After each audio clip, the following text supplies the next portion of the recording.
Good afternoon, everyone. So today's editorial is about drawing a red line. This is basically about regulation of electronic media. So this is written by SY Quraishi, who is also the former Chief Election Commissioner of India. So in this editorial, he's written a few. He's given us a few alternative mechanisms to regulate the electronic media and also social media. How do we regulate it? So I have made a brief summarized note from this article that we'll discuss. So before getting into the actual editorial, let us look at a bit of context here. In what context this editorial has been written. So I think you are aware from in the last week there has been a case in Supreme Court which was registered against Sudarshan TV. If you know this controversy of UPSC Jihad, that a show that this channel has been telecasting. So the petitioners have said that this vilifies a minority community. Okay. So basically from this stems this controversy of regulation. Should we regulate? Should the Supreme Court regulate, or the government needs to lay down some new guidelines? So the Supreme Court has asked the petitioner, should we stop the telecast, or if we stop the telecast, will it endanger the freedom of speech and freedom of expression of Sudarshan TV's editor? So Supreme Court's opinion is regarding freedom of expression.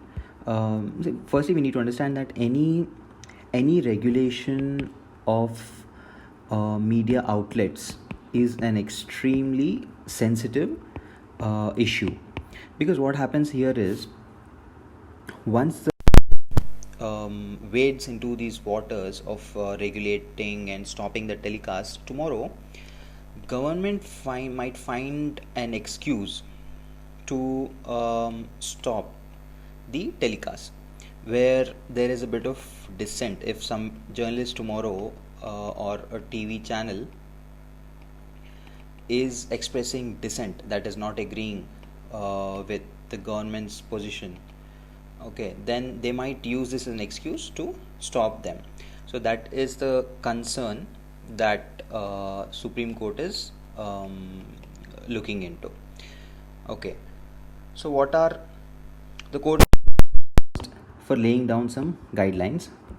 They have told the center, and the center responds by saying, see, first we need to look into digital media, because this is spreading a lot of hate. Mainstream media channels, digital media, and lay down some guidelines. Need scope and extent of media regulation. If we are going to regulate, to what extent can we do this, and how do we go? There's no doubt that we all agree, TV has become the most powerful media. It influences large people. So at the same time, we also understand that freedom of we all have seen TV channels, right? I'm saying few, not all. So there are a few TV channels who are blatantly misusing this right of freedom of speech and expression, also abusing it. We all know that with power comes huge responsibility. So unbridled power is always dangerous. Balances are important. Balances, so that the power given to them is not misused. So in this article, SY Quraishi has given us 3 regulations. How we can go about it. So the first is government regulation. Of course, see, government regulation is not ideal. As I told you earlier, that dissent is very important. The moment we give into government regulation, there is every chance that any government, not just this or yesterday's or tomorrow's, any government will have the power to stop the telecast of certain channels that they don't agree with, or that they don't like. It's not that we don't have government regulations in place already. We have this Cable Television Network Rules 1994. They can stop the telecast, which has been misused already in few cases in the past. This has been misused, so we cannot give more power into the hands of the government. That is one. The second is self-regulation. Is extremely ideal, but the problem is that it's not practical, as we are seeing that self-regulation is not working. A lot of TV channels are misusing this thing and not adhering to, so still remains pipe dream in India. Maybe in future we will see more of self-regulation. The third is independent regulation. That is Supreme Court setting up a panel a panel of people to regulate. It should be an Supreme Court monitored independent body. I think this would be a very ideal solution in this circumstance. The fourth one that is also present as of now is independent regulation. Okay, we have a body called NBA, which is News Broadcasters Authority, which in turn have created NBSA, News Broadcasting Standards Authority. So this NBSA looks into the standards that need to be adhered.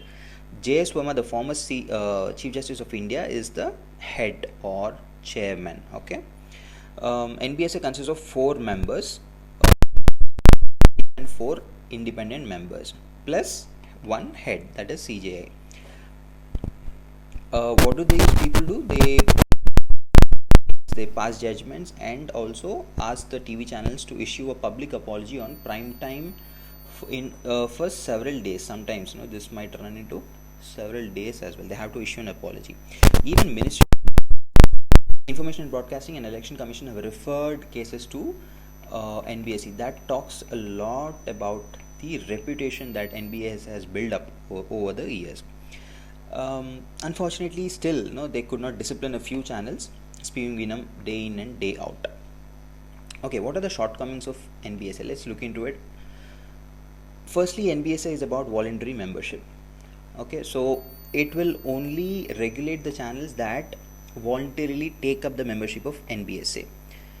It cannot regulate non-members of NBSA, and this regulation is being done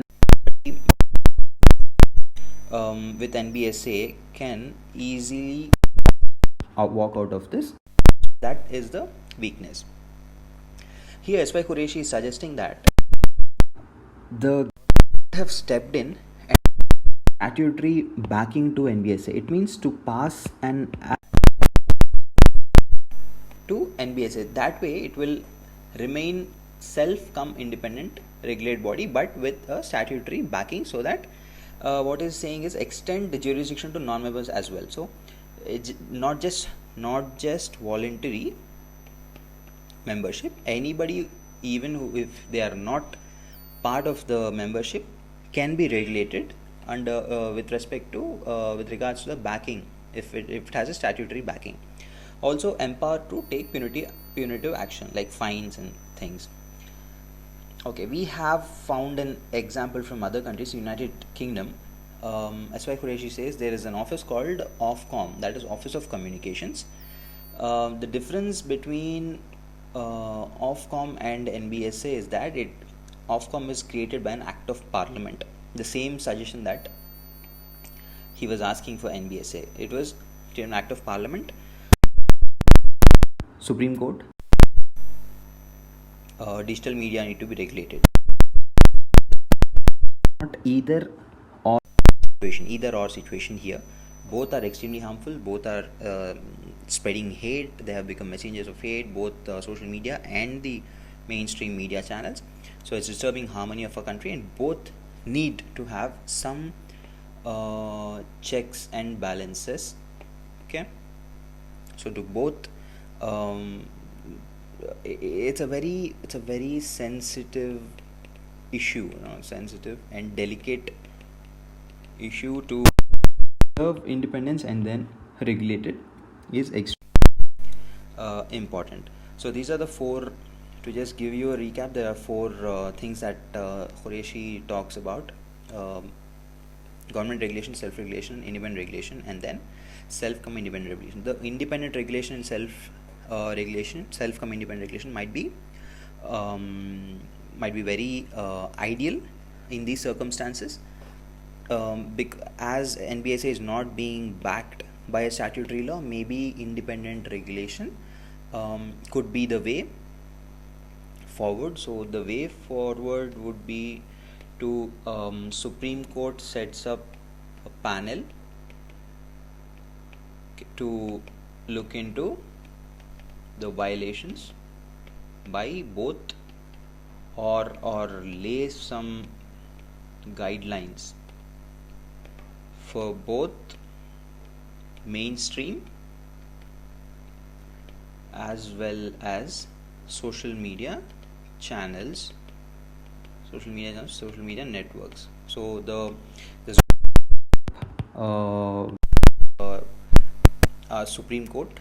So he says in the conclusion that, lordships, you are our last hope. Okay, so this could be the way forward. I'll